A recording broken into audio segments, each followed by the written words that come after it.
My father walked out with my brother, my mother took my sister, and I was placed in state care. Years later, they all wanted back into my life, but I wasn't the exact same child they had left behind. I thought losing my husband was the worst day of my life.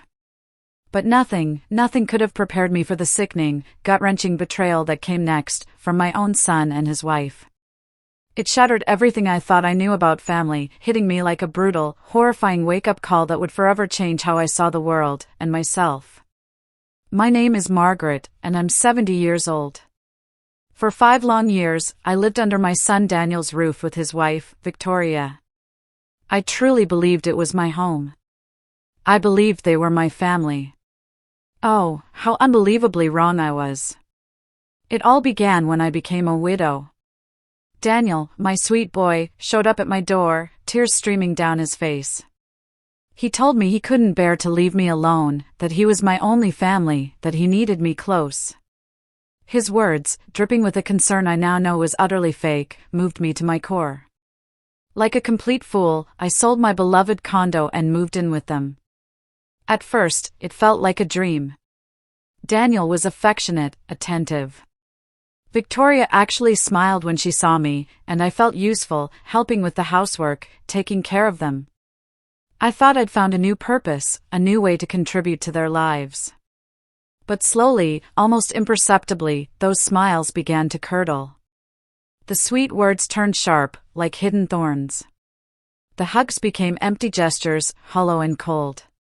And I, bless my naive heart, kept telling myself it was just a rough patch, that things had to get better, right? Victoria was the first to drop her facade. It started so subtly, with seemingly innocent comments. "Margaret, don't you think you're eating a bit too much? Or even worse, maybe you should stay in your room when we have guests. The house just looks tidier that way." A casual suggestion, a polite request, but it felt like a sting, a jab right to the heart. And Daniel? He never contradicted her. Never. In fact, he started to back her up. "Mom, Victoria is right. It's better if you get more rest." Rest? That became their favorite word, a code for disappear, for get out of our sight. The months crawled by, and the humiliation sharpened. Victoria stopped cooking for me entirely. "If you want something special to eat, you can make it yourself," she'd tell me, her face plastered with that sickeningly fake smile she'd perfected. Daniel would just pretend not to notice. I'd see it when he came home from work, finding my empty plate on the table while they finished their elaborate dinner. "Did you eat, Mom?" he'd ask, his eyes already drifting, not genuinely waiting for an answer. It was a cold, quiet dismissal, day after day. Then came that night. Oh, that night. I was washing the dishes after they had retreated to their room, just the clinking of plates in the silent house, when I heard their voices through the thin wall. Victoria's voice, low and urgent. "You can't keep this up forever, Daniel. She's too much of a burden." My hands froze, gripping a wet plate. "I know," Daniel replied, his voice barely a whisper. "But she's my mother." And then Victoria, with a chilling edge that pierced me to the bone, "Exactly. She's your mother, not mine. And I didn't marry you to become a full-time nurse for the elderly." My hands trembled so violently I nearly dropped the plate. A nurse for the elderly. That's all I was to her. Not a mother-in-law, not the grandmother to her future children, not a woman who'd given her son everything. Just a burden, an old woman to be discarded. The following weeks were pure hell. Victoria started treating me as if I were truly invisible. She'd walk right past me without a glance. If I spoke, she'd respond with a single clipped word or simply ignore me completely. Daniel wasn't much better. He'd come home, kiss Victoria, and then give me a brief, distant nod, like I was a stranger in his own house. But what twisted the knife deepest was the way they talked about me, thinking I couldn't hear. "She's getting slower," Victoria would say. Yesterday, it took her an hour to do something that would normally take 20 minutes. Daniel's voice, hesitant, "Maybe we should look into some options." Options? That word haunted my sleepless nights. What kind of options? I didn't dare ask, but something in my gut, a chilling certainty, already knew the answer. What they didn't know, what they never bothered to find out, was that I had my own secrets. Secrets I kept tucked away like ace cards, waiting for the day I'd need them. During my 60 years of marriage, my late husband and I had been incredibly careful with our money. We had properties, investments, savings accounts that had grown silently, steadily over the years.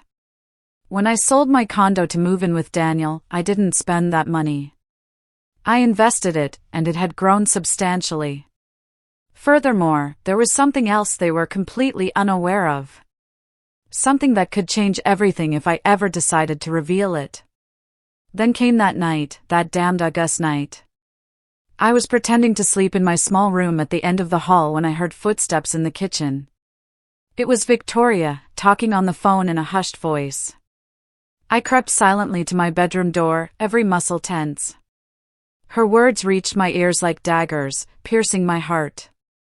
Yes, I've already spoken with the director. She can take her in tomorrow. Daniel agrees. We just need her to sign the papers. A pause. My heart hammered so loudly, I was terrified she could hear it. No, she doesn't know anything. Tomorrow, we'll tell her it's just a visit to see the place. Once she's there, it will be easier to convince her to stay. Another longer pause. Do I feel bad? Please. We've been putting up with her for 5 years. It's time for her to live her own life in the place where she belongs. My knees almost buckled beneath me. The nursing home. They were going to take me to a nursing home without even consulting me, without giving me a choice. Like I was a piece of old furniture they wanted to get rid of, or an animal being led to slaughter. In that moment, a switch flipped inside me. I couldn't just stay there waiting for morning to come, waiting for them to drag me away. Very slowly, I backed into my room and grabbed my purse. Inside were my most important documents, some cash, and my phone. It was all I needed for now. I waited until I heard Victoria go upstairs and close her bedroom door. Then, like a thief in my own house, I tiptoed to the back door.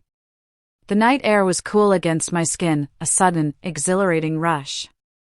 For the first time in years, I took a deep, full breath and felt something akin to freedom. I didn't know exactly where I was going, but I knew one thing with absolute certainty: I was never going to be anyone's victim again. I walked through the dark streets for what felt like an hour, the adrenaline coursing through me, before catching a cab. I gave the driver the address of the most elegant hotel in the city. If they were going to treat me like a homeless person, it was time to remind them who I really was. The receptionist looked at me strangely when I arrived at 3 a.m. with only a purse, but my credit card, glinting in the dim light, spoke for itself. The presidential suite, I said, my voice steady, for 2 nights to start. I sat on that king-sized bed in that room that cost more per night than Daniel earned in a week. And for the first time in years, a genuine, defiant smile spread across my face. At 6 a.m., my phone started ringing. Daniel. I let it ring. He called again, and again, and again. Then the texts started flooding in. Mom, where are you? We're worried. Please answer. Worried? What a convenient word. By 8 a.m., Victoria had also joined the chorus of calls.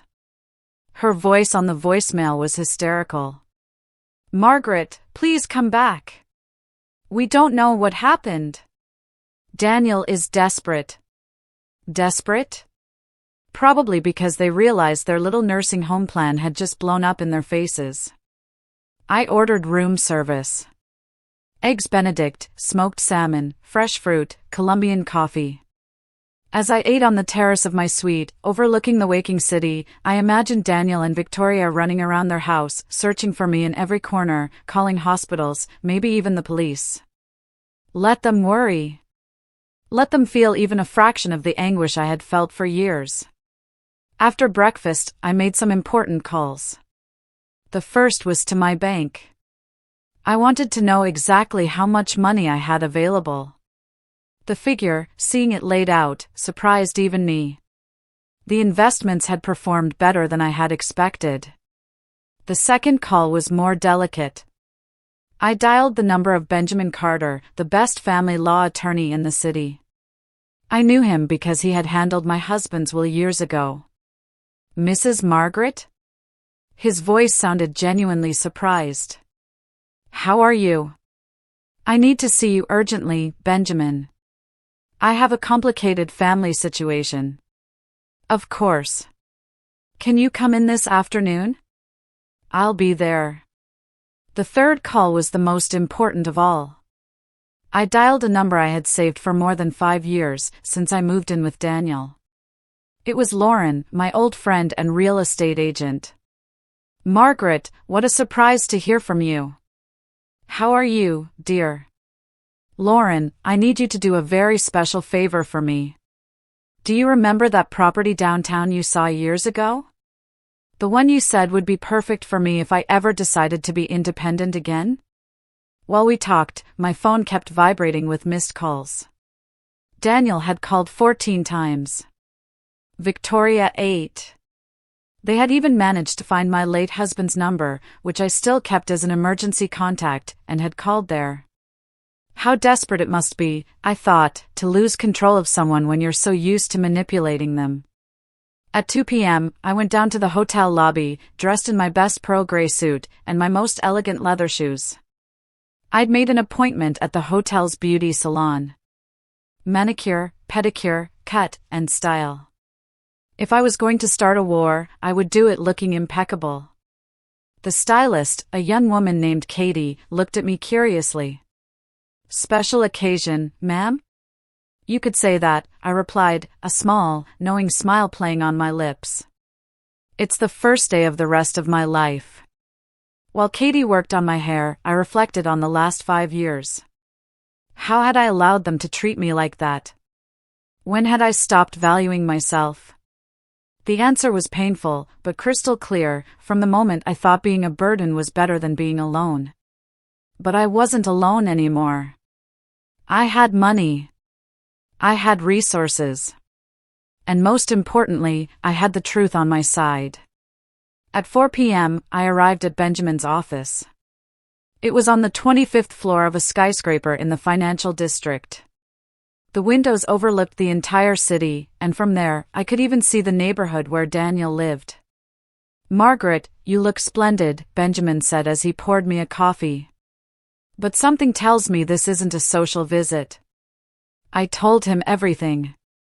The whispered conversation I had overheard, the sickening nursing home plan, my nighttime escape. Benjamin took notes while I spoke, his expression growing more serious with each detail. This is very serious, Margaret.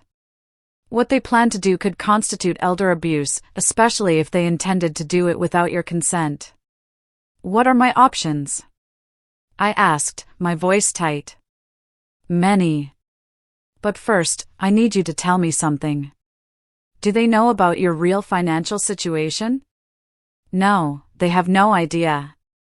Daniel thinks I'm a poor widow living off his charity. Benjamin smiled for the first time in our meeting. Then we have a considerable advantage. He explained the legal options. Restraining orders, lawsuits for emotional abuse, even criminal charges if we could prove they had planned to commit me against my will. But I have a different proposal, he continued, his eyes sparkling with a glint that I immediately liked. What if we teach them a lesson they will never forget? I'm all ears, Benjamin. We are going to show them exactly what the woman they thought they could discard is worth, but we will do it in a way that the blow is public, definitive, and completely legal. I left that office with a plan. A plan that would take a few weeks to execute, but would be worth every single minute of the wait. Back at the hotel, I finally decided to answer one of Daniel's calls. Mom, thank God. Where are you? We've been looking for you everywhere. Victoria is crying. We thought something terrible had happened to you. His voice sounded genuinely concerned. He almost convinced me. Almost. I'm fine, Daniel. I just needed to go for a walk and clear my head. A walk? It's been more than 12 hours. Where are you exactly? In a safe place. Don't worry about me. Mom, please come home. We can talk about whatever is bothering you. Talk. As if it were that simple. You know what, Daniel? You're right. We do need to talk, but not on the phone. In person, and when I'm ready. When will that be? Soon. Very soon. I hung up before he could reply. That night, as I had lobster for dinner in my suite, overlooking the city lights, I toasted to myself. To the woman I had been, to the woman I was reclaiming, and to the woman I was becoming. Daniel and Victoria had made a fatal mistake. They had underestimated the wrong woman. The following days were a mix of strategic preparation and personal rediscovery. Every morning, I would wake up in that luxury suite, order my breakfast, and work on my battle plan. While Daniel and Victoria kept calling desperately, their messages had evolved, from concern to pleading, and then to something that sounded dangerously close to veiled threats. Mom, this isn't funny anymore, Daniel said in his last message. Victoria is sick with nerves. You need to come back right now or we will have to take more drastic measures. More drastic measures? Like taking me to a nursing home by force? How utterly predictable they were. But there was something else they didn't know. Something I had discovered during my conversations with Benjamin. It turns out that the house where they had lived all these years, the house Daniel considered his, actually had a more complicated history. When my husband died, he left that property in a trust under my name. Daniel could live there as long as I was alive and consented, but technically, legally, the house was mine. He never bothered to read the full will documents. Why would he? After all, I was just his poor widowed mother who depended on his generosity. On the 4th day of my disappearance, I decided it was time to begin the next phase. Lauren, my real estate friend, had found the perfect apartment. A penthouse in the most exclusive neighborhood in the city, fully furnished with 24-hour concierge service. Margaret, this place is a dream, she told me as we toured the apartment. 2 bedrooms, 3 bathrooms, a terrace with a hot tub, and the most spectacular view in the entire city. When can I move in? I asked, my heart singing. Whenever you want. The owner is desperate to rent it to someone reliable. I signed the lease that same afternoon. 2 years paid in advance, in cash. After leaving the real estate office, I took a taxi to the most elegant shopping mall in the city. It was time to renew my wardrobe. For years, I had dressed like the poor widow they thought I was. Worn-out clothes, dull colors, comfortable but unstylish shoes. Today that ended.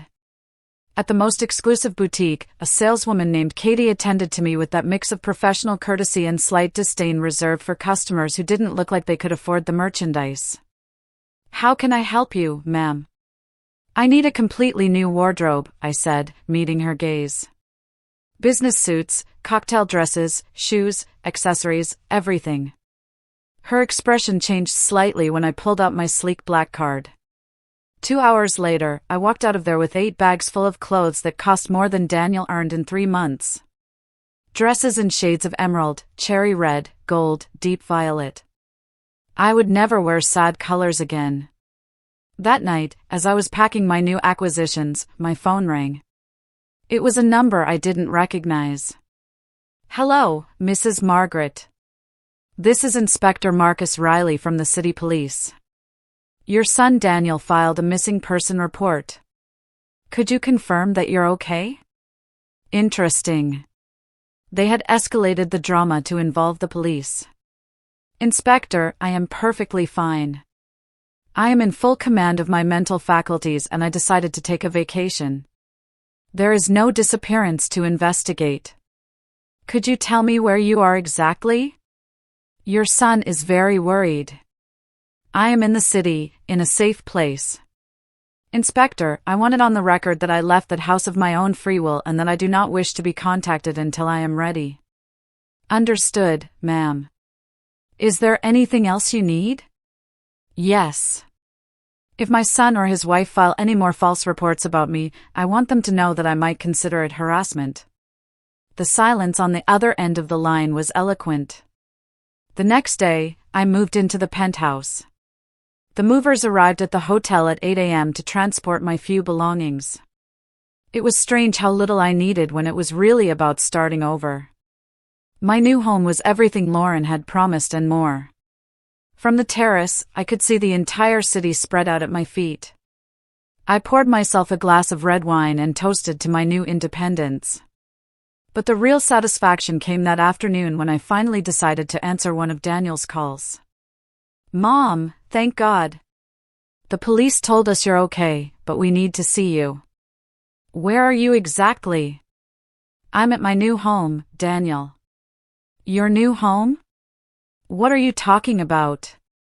I moved. I got my own apartment. A long silence stretched between us. With what money? Mom, you don't have the resources to live alone. You need to come home before you do something you'll regret. My home. Interesting that you use that word. What do you mean? Nothing, son. Just that it's funny how sometimes words reveal more than we intend. Mom, you're talking strangely. Victoria says, maybe you need medical help. We could take you to a doctor for a checkup. There it was. The real Victoria surfacing like a snake. Victoria says that. How thoughtful of her to be concerned about my mental health. She just wants what's best for you. We all want what's best for you. Like taking me to a nursing home. The silence that followed was deafening. What are you talking about? Daniel stammered. I think you know exactly what I'm talking about, Daniel. Mom, we never. Never what? Never planned to commit me without my consent? Never discussed how convenient it would be to get rid of the burden I represent? I don't know where you heard that, but I heard it from your wife's lips, Daniel. At 2 a.m, on the phone, arranging my fate as if I were a piece of old furniture to be discarded. Another long, tense silence.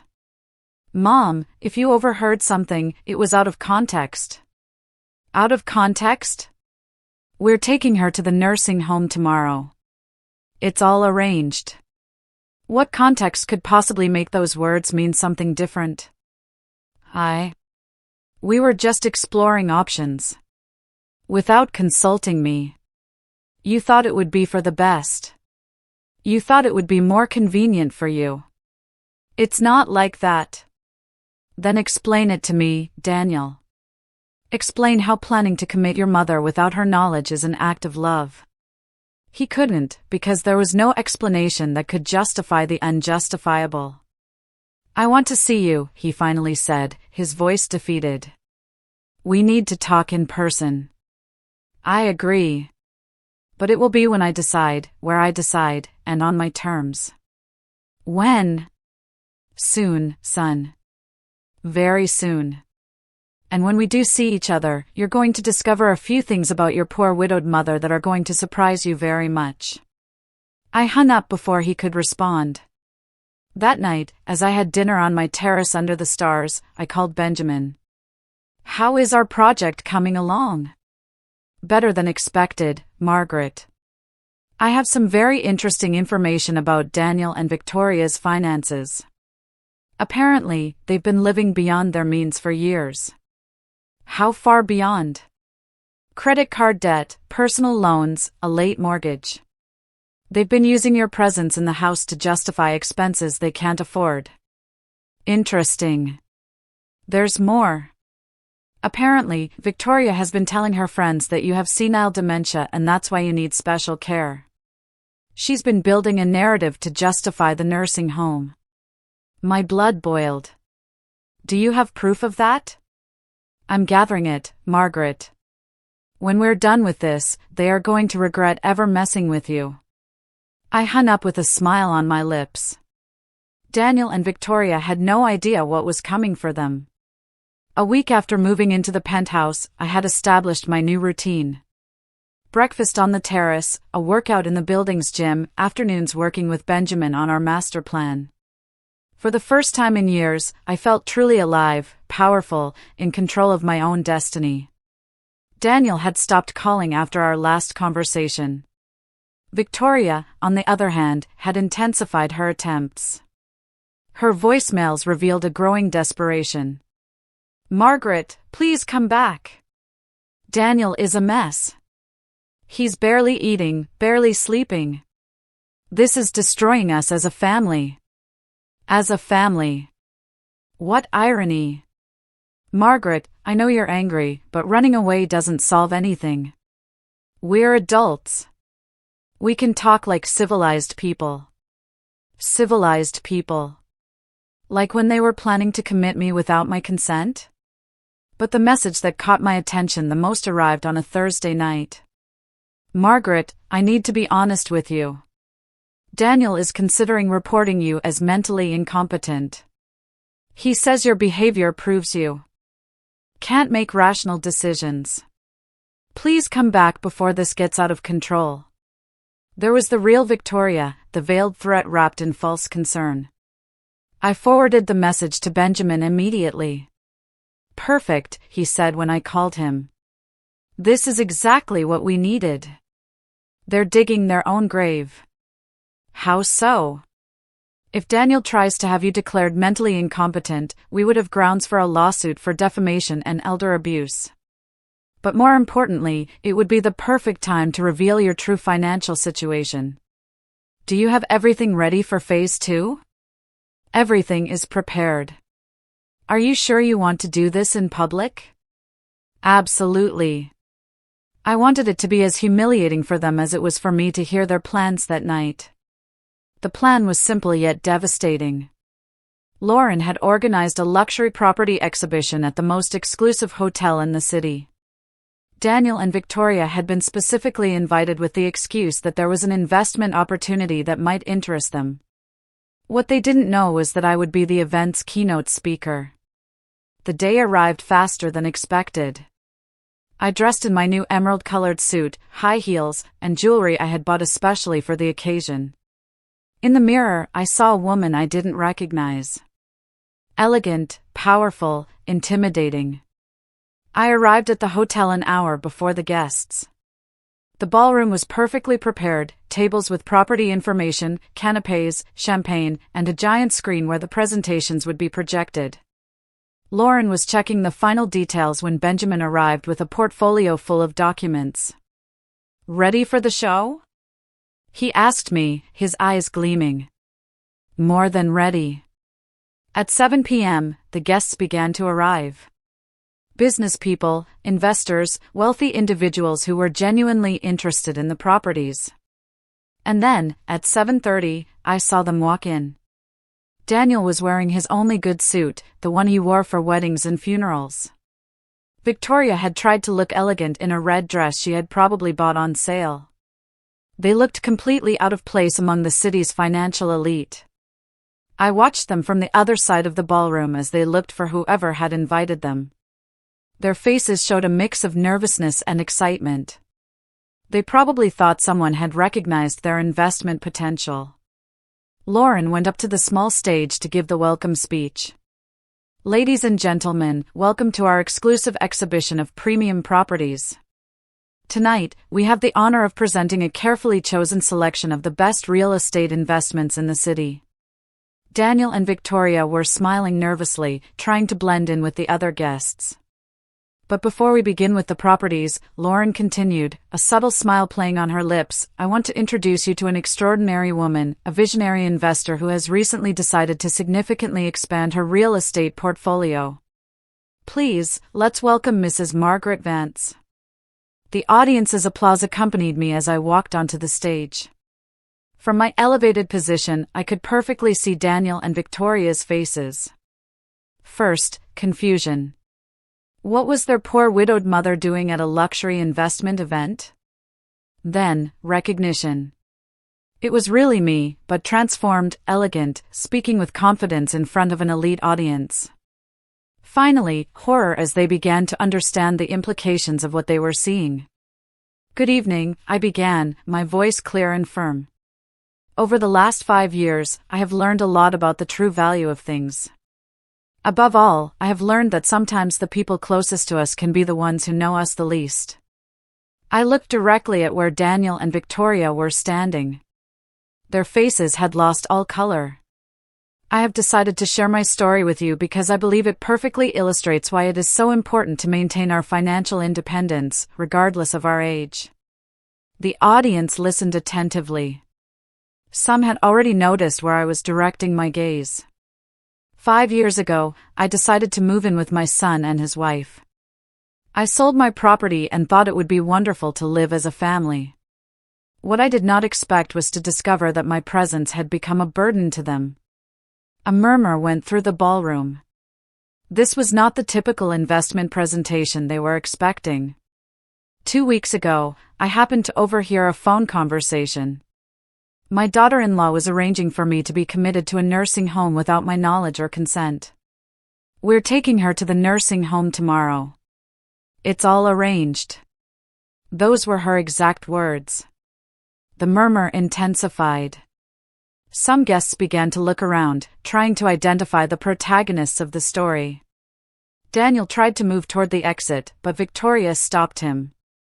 She probably thought that running away would confirm their guilt. That night, I made a decision. Instead of becoming a victim of their plan, I decided to remind them of something they had completely forgotten. I paused dramatically. That the woman they planned to discard as a nuisance had her own resources. Considerable resources. Benjamin appeared beside the stage with a portfolio of documents. Tonight, I have purchased 3 properties from this exhibition, I continued, my voice ringing with authority. A penthouse in the financial district, a country house in the mountains, and a commercial building downtown. Total investment, $2 million in cash. The silence in the ballroom was absolute. Daniel looked as if he was about to faint. Victoria's mouth was wide open. I want this to serve as a lesson for everyone present, I continued. Never underestimate older people, and never, ever assume you know someone's true situation. I came down from the stage to thunderous applause. The audience was fascinated by the drama they had just witnessed. I walked directly toward Daniel and Victoria. Other guests had already realized who they were and were looking at them with a mixture of curiosity and contempt. "Hello, son," I said in a calm voice. "Surprised to see me?" Daniel looked at me as if he had seen a ghost. His face had gone from white to red and then to a sickly green. Victoria, on the other hand, looked like a marble statue, completely paralyzed. "Mom," Daniel whispered. "What? What is all this?" "This, my son, is reality. The reality that you two never bothered to get to know." The other guests began to gather discreetly, pretending to look at property brochures while openly listening to our conversation. The drama was too juicy to ignore. Mrs. Margaret, Lauren intervened with a malicious smile. "Are these the relatives you told me about? The ones who thought you needed special care?" Victoria finally found her voice. "Margaret, I don't understand anything. Since when do you have so much money?" "Since always, my dear Victoria, it's just that you assumed I was a poor, helpless widow. You never asked. You were never interested in really knowing my situation." Daniel tried to approach. "Mom, if you had resources, why didn't you tell us?" We could have what, Daniel? Treated me with respect? Consulted me before planning my life? Or you simply would have found more creative ways to take advantage?" An older man who had been listening came over. "Excuse me, ma'am, but is it true that they planned to commit you without your consent?" "Completely true," I replied without taking my eyes off Daniel. My daughter-in-law arranged everything over the phone. It's all arranged were her words. The man shook his head in disgust. That's elder abuse. They should be in jail. Victoria turned as red as a tomato. That's not true. We only wanted what was best for her. We thought she needed more care. Care? My voice rose slightly. Like ignoring me during dinners? Like making me feel invisible in my own house? Like arguing about how annoying my presence was? More people had gathered around us. Some were discreetly recording with their phones. Margaret, please, Daniel pleaded. People are staring at us. We can discuss this in private. In private? Like when you discuss my future in private, without including me? Benjamin appeared at my side with a folder. Mrs. Margaret, would you like me to show them the documents now? What documents? Victoria asked nervously. The documents that prove that the house you've been living in for these 5 years is legally mine? I replied calmly. The silence that followed was deafening. Daniel looked as if he had been slapped. What are you saying?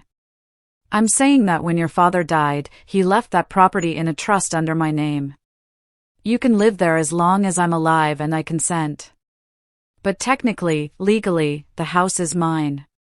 Victoria staggered. That can't be true. Benjamin opened the folder and showed them the documents. These are the trust papers, duly registered and notarized. Mrs. Margaret is the legal owner of the property. Daniel took the documents with trembling hands. But I thought. Dad told me the house would be mine. Your father told you that you could live there and take care of me. That's not the same as being the owner. An elegant woman who had been listening came closer. Allow me to introduce myself. I'm Julia Vance from the city's financial newspaper. Would you be willing to give an interview about your story? Of course, I replied. I think it's important for people to know what can happen to senior citizens when family makes the wrong assumptions. Daniel grabbed my arm. Mom, please don't make this public. We can sort this out among ourselves. I gently freed myself from his grip. Like when you sorted out my future among yourselves, without consulting me, without including me, treating me like an object to be disposed of. It wasn't like that.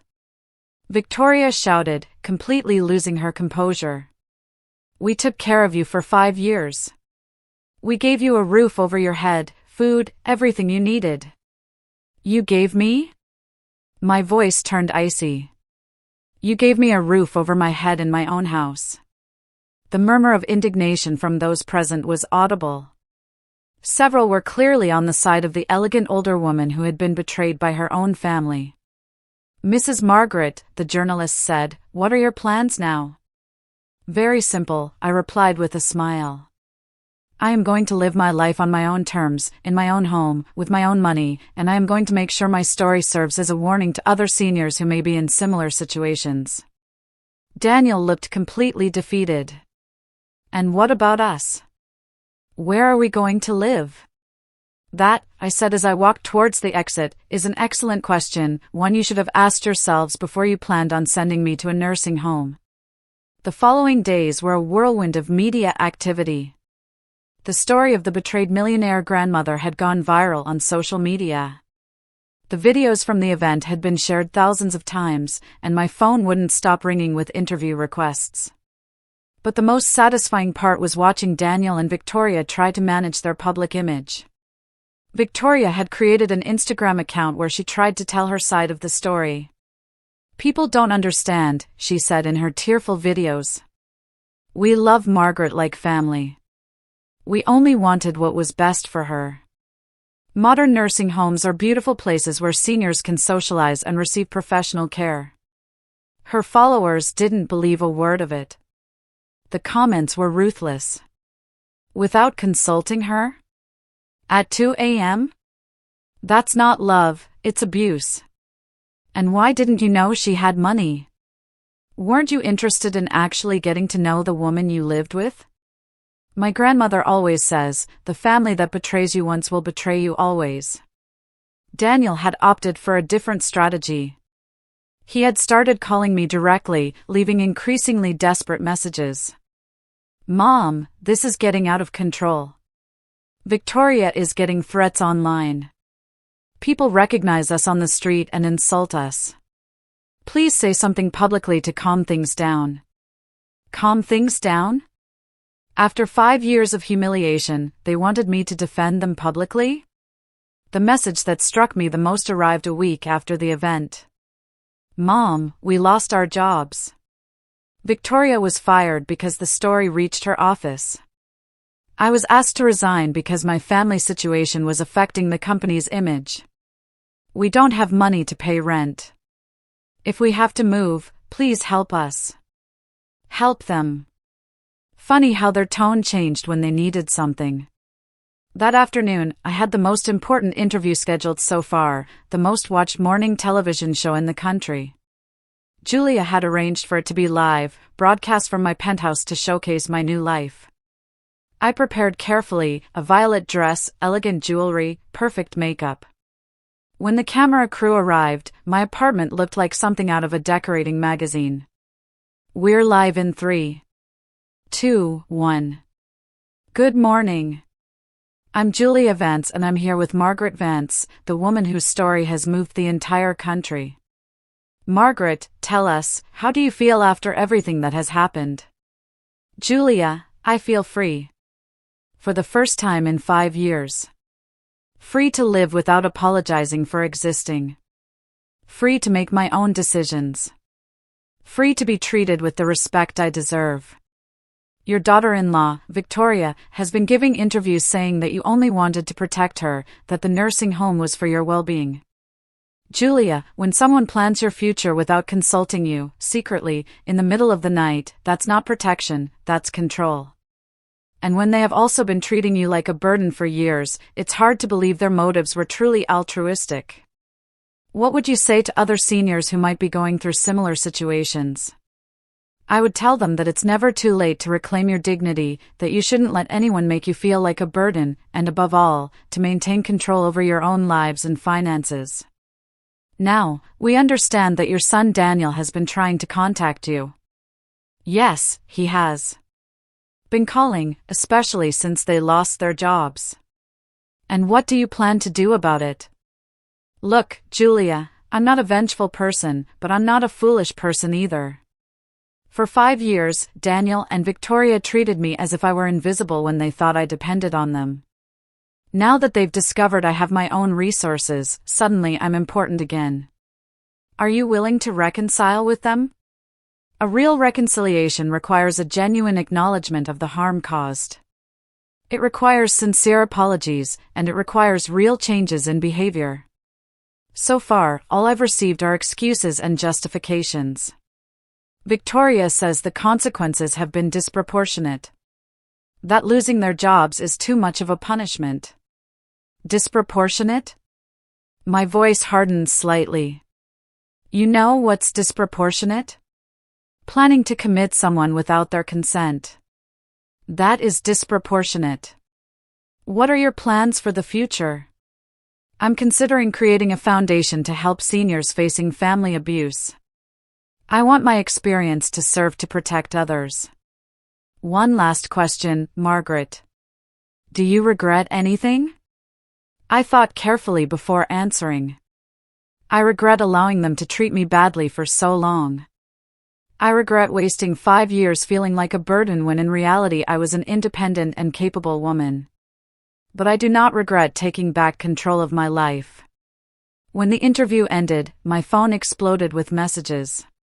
Hundreds of people sharing their own stories, thanking me for speaking out, offering support. But the message that caught my attention the most came from an unknown number.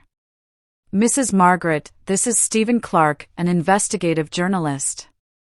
I have information about your son's finances that I think you would be interested in knowing. Could we talk? I smiled as I dialed the number. Daniel and Victoria hadn't seen anything yet.